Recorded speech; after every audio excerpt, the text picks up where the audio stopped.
A tale of two centuries. అది match highlight between KKR and RR. Table toppers కొట్టుకుంటే ఎలా ఉంటుంది చూద్దాం అనుకున్నాం. 40 ఓవర్ల పాటు కొట్టుకున్నారు. ఆఖరి బాల్ కి తేలింది ఎవరు గెలుస్తారో. Fabulous game of cricket, full entertainment. ఏం జరిగింది మ్యాచ్ లో? Let's get started. హాయ్ నమస్కారం, వెల్కమ్ టు స్టంప్ టెల్స్. నా పేరు కౌశిక్. ఇప్పటిదాకా ఎప్పుడు కూడా ఇక్కడికి వచ్చి ఉండకపోయి ఉంటే సబ్స్క్రైబ్ చేసుకోండి. ప్రతిరోజు కనిపిస్తాం IPL వరకు, దాని తర్వాత కనిపిస్తూనే ఉంటాం. అఫ్ కోర్స్ సబ్స్క్రైబ్ చేసిన అందరికీ కూడా thank you so much. So ఏం జరిగింది ఈ మ్యాచ్ లో అంటే KKR took on Rajasthan Royals. Home game KKR కి. అండ్ అందరూ అనుకున్నట్టుగానే పెద్దగా మార్పులు చేర్పులు ఏమి చేసుకోలేదు సైడ్స్ లో కూడా, except for the fact that Ravichandran Ashwin came in for RR. KKR అయితే అదే 11 తో ఆడారు. మేము ఎటువంటి చేంజెస్ చేసుకోమని చెప్పారు. అండ్ టాస్ గెలిచిన వాళ్ళు ఫస్ట్ ఫీల్డింగ్ చేస్తారు అనుకున్నాం, అదే జరిగింది. People want to change here because ఆ డ్యూ ఏమన్నా వస్తుందేమో ఒక చిన్న ఒక ఫ్యాక్టర్. దాంతో పాటు టార్గెట్ తెలిస్తే చేంజ్ చేయడం easy. Lightning fast out field, high scoring ground, ఇవన్నీ సెట్. టాస్ గెలిచారు Rajasthan Royals. Sanju Samson set will field first. వాళ్ళు ఫీల్డింగ్ స్టార్ట్ చేశారు. ఇక్కడే మొదలవుతుంది టేల్ ఆఫ్ 2 సెంచరీస్ లో ఫస్ట్ సెంచరీ గురించి. సునీల్ నారాయణ్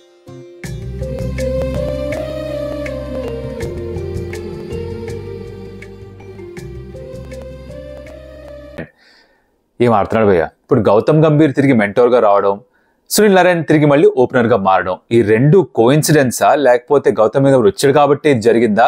క్లారిటీ లేదు. కానీ మొత్తానికి ఏదైతే ఏమి అందరికీ ఎంటర్టైన్మెంట్ అయితే పూర్తిగా దొరుకుతుంది thanks to Sunil Narayan.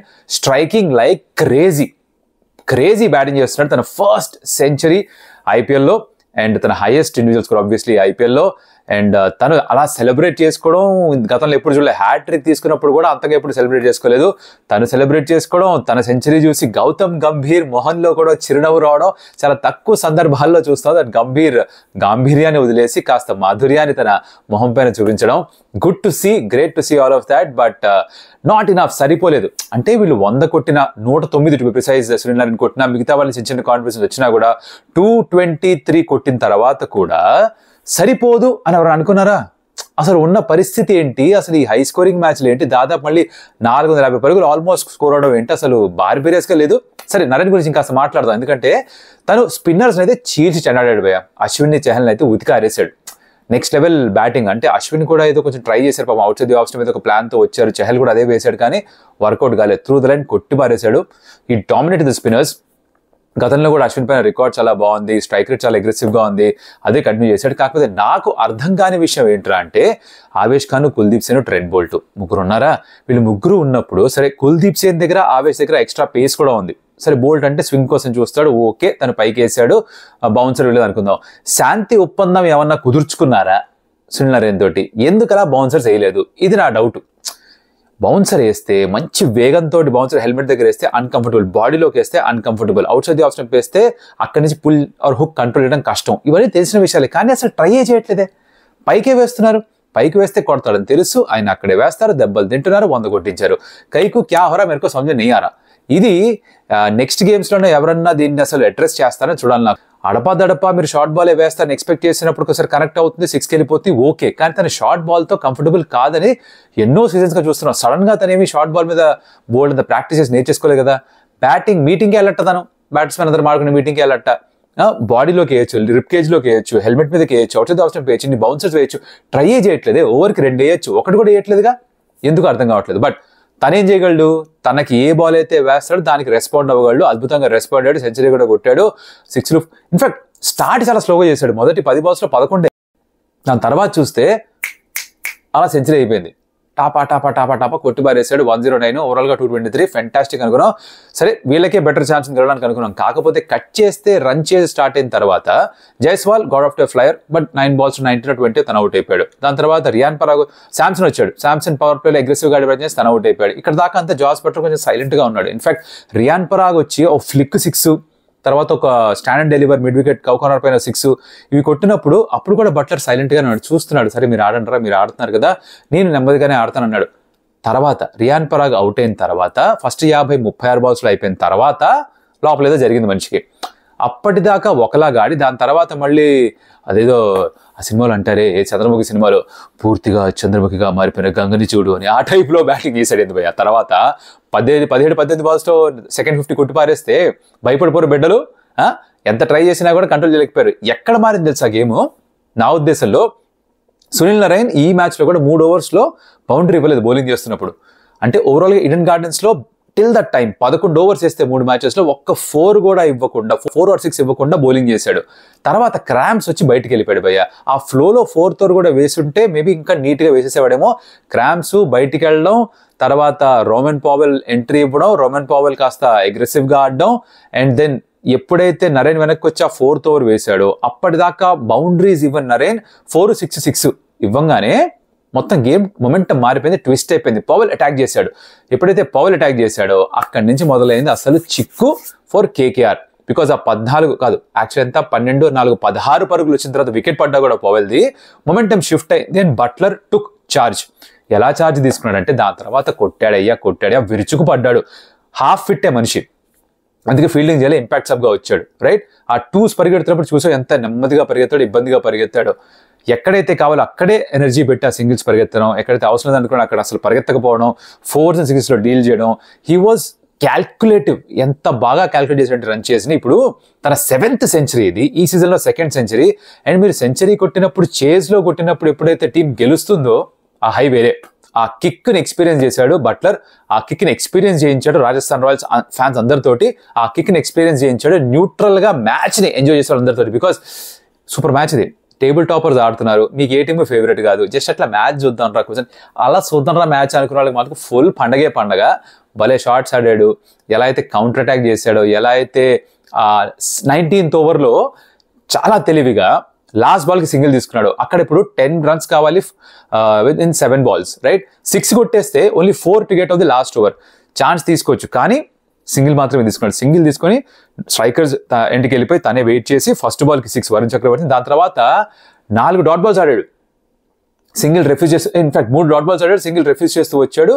5th బాల్కి ఒక 2 తీసుకున్నాడు, 2 కూడా కష్టపడి పూర్తి చేశాడు. తన లాస్ట్ బాల్ కదా సూపర్ ఓవర్ వచ్చేస్తుందా, మళ్ళీ ఇంకా ఎక్స్టెండ్ అవుతుందా. అప్పటికే నెమ్మదిగా వేశారు కదా ఈ ఫీల్డింగ్ టీమ్ క్యాప్టెన్స్, ఎంత నెమ్మదిగా బౌలింగ్ చేస్తున్నారంటే మ్యాచ్ అయింది భయ్ అయ్యేసరికి 11:30, 11:40 అయింది. ఏందది, త్వరగా అయిపోవాలి కదా మ్యాచ్. ఇంత డిలే చేస్తే అట్ట.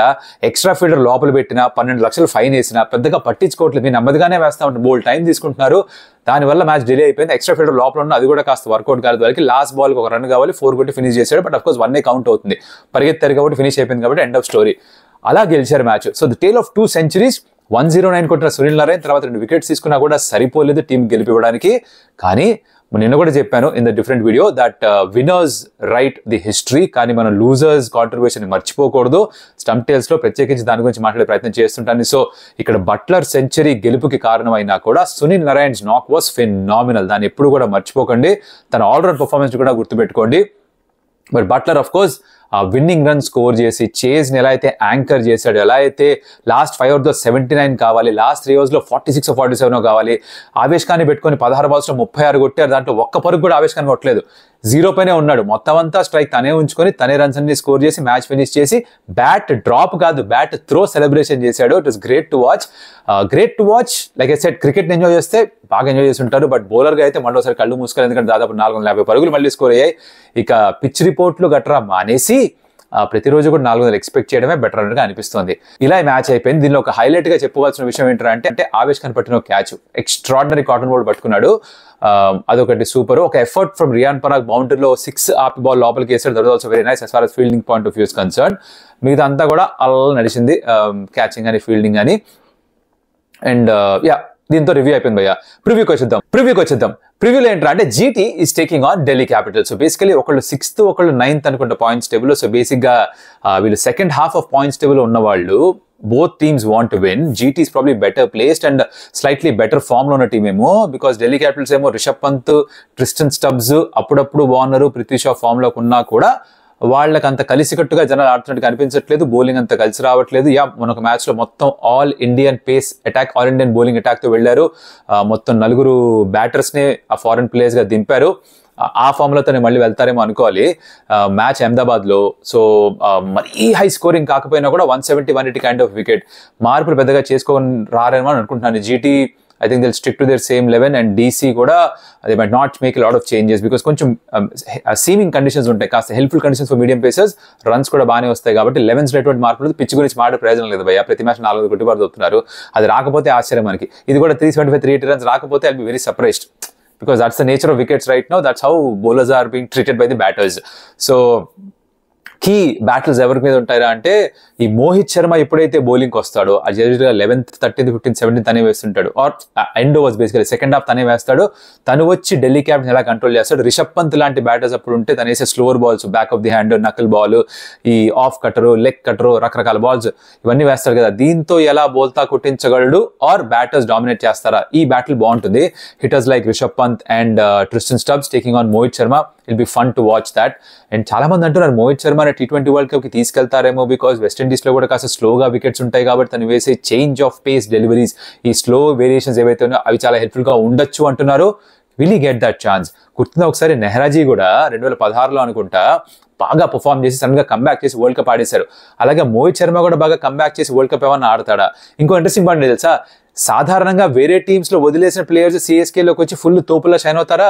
మోహిత్ శర్మ సిఎస్కే నుంచి బయటికి వెళ్ళి ఒకే ఒక ప్లేయర్ ఏమో షైన్ అవుతోంది ఇప్పుడు కదా, అదనమాట. And of course at the top Shubman Gill Wriddhiman సాహాతో ఓపెన్ చేస్తాడు, దాన్ని చూడాలి. Shubman Gill is been in good form, అది కంటిన్యూ చేస్తాడా?